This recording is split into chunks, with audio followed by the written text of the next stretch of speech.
Begin today's show in Kabul, Afghanistan, where a prominent boys' high school was targeted by two deadly bombings in the heart of the city's Shiite Hazara community. The blast struck students as they were leaving class Tuesday morning. This is a witness. My nephew attends this school. When the blast happened, I ran out to see what was going on here, and I saw the students running out of the houses. There were a lot of people outside the school gate, and then another blast took place.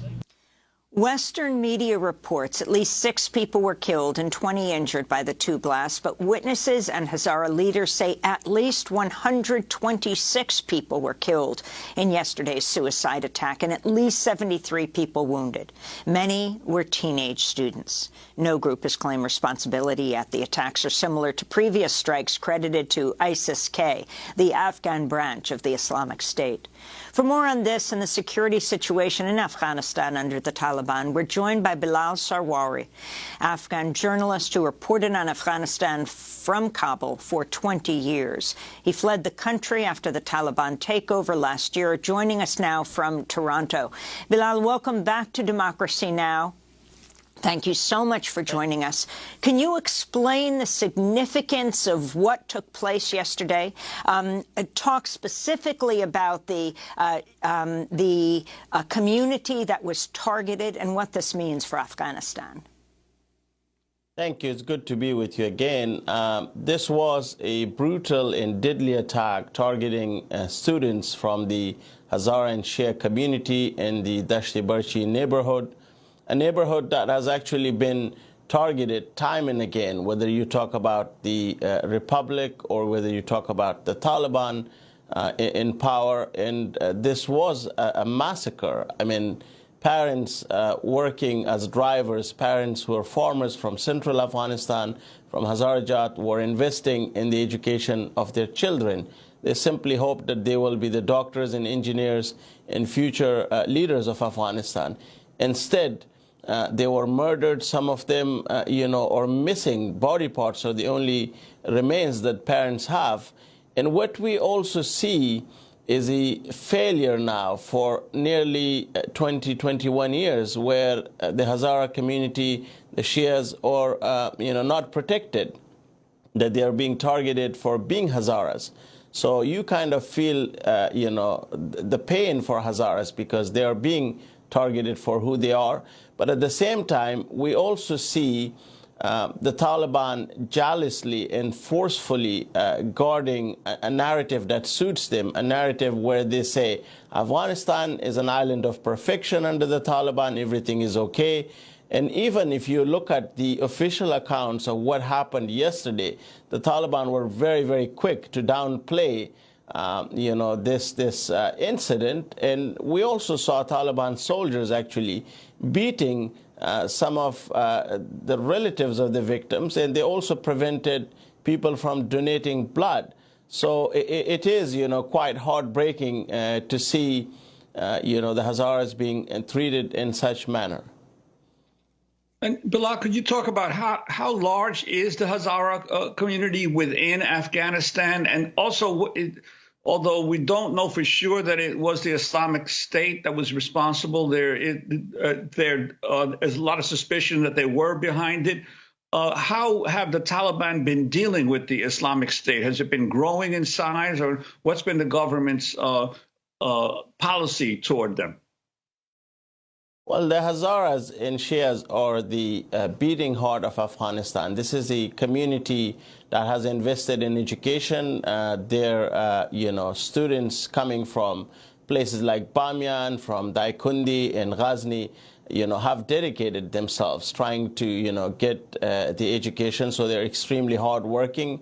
And throughout the history of Afghanistan, they have actually been the victims of many great injustices. But over the last 20 years, they were a very prominent and key part of, the post-Taliban Afghanistan. As far as the Islamic State is concerned, they have a presence in eastern Afghanistan. They have been in silent recruiting mood, buying weapons from the black market, but also from some Taliban commanders who are selling them. It's almost an open secret.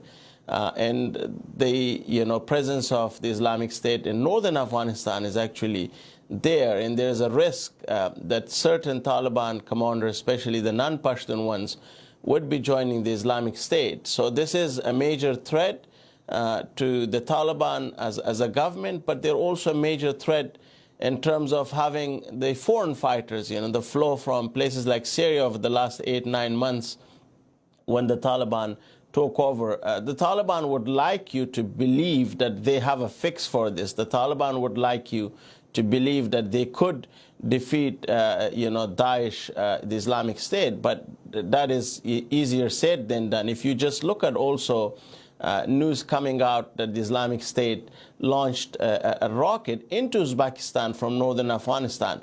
That's actually something that has happened for the first time over the last 20 years. So you have this, regional,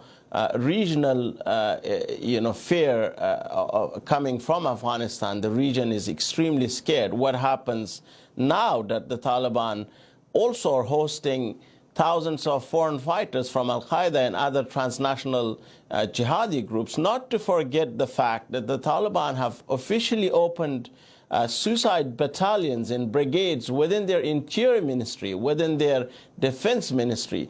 So this is a massive, conundrum for the region, which I would like to call the regional conundrum. And the Taliban have so far failed to really regain the trust of the neighboring countries. Forget about the international community, forget about the Afghan people, that they have really been cracking down against. And speaking of the neighboring community, Pakistan, the Shia community in Pakistan has also been targeted in recent years. Could you talk about what is happening there? And it looks like it might be Islamic State people as well attacking in Pakistan. Well, if we look at, the history of the last, let's say, 30 years or so, there has been also a number of militant extremist Sunni groups, Lashkar Janghavi and many others inside Pakistan that have targeted, the Shia communities from Quetta to Parachinar in the, former tribal areas. And this community, remains extremely vulnerable from these militant groups. But in Afghanistan specifically, where I followed this deadly trend, the governments, I must also say governments, not only the Taliban, have failed to come up with a strategy where they could provide security to the Hazaras and Shias. I remember during the, Republic's time, even weapons were handed over to the community in Kabul because the government said, look, we simply cannot provide security, so you have to do it for yourself. And you have to actually also ask the question, why is it that there has been dozens and dozens of these deadly attacks happening in one specific area, Dashti Barchi in West Kabul, which is predominantly, a Shia and Hazara, community and area where they've been residing. So I call it, a great betrayal, towards, people that are extremely committed to a brighter future of Afghanistan. And can you talk about what's happening to girls and education? This area, this neighborhood, was the site of the bombing of a girls' school last year. And you have the latest news of the Taliban closing schools for girls above 6th grade just hours after they reopened, Bilal. Well, what we have seen in Afghanistan is full-scale Talibanization. If we go back to August 15th, since the Taliban took over power militarily, we were told that this is Taliban 2.0. We were told that the Taliban have changed, The reality is the Taliban have banned music. The Taliban have banned, all forms of entertainment. The Taliban have cracked down on Afghan media. The Taliban have also now banned, the education for girls. I mean, there are all sorts of excuses if you listen to the Taliban. But the reality is that this is an ideological, issue for the Taliban. They simply do not want to allow it. And what we also see is the most powerful Taliban, the ideological ones, those who are calling the shots, are against it. So you have certain Taliban leaders, especially the younger ones, taking this issue onto social media and saying, actually, this is great injustice. I want my daughters to be educated.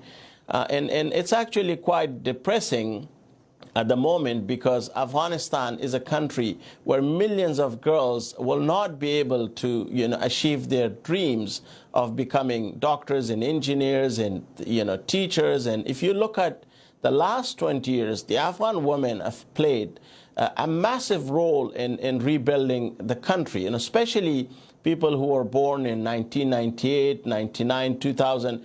They are actually today the leaders. They are today people who have successfully represented Afghanistan all over the world, but also have played a very important role in Afghanistan. And, I feel so sorry and I feel so helpless, as an Afghan, to see that education is not a choice. Education is not available, not only to Afghan girls specifically, but also to a larger, part of the Afghan community.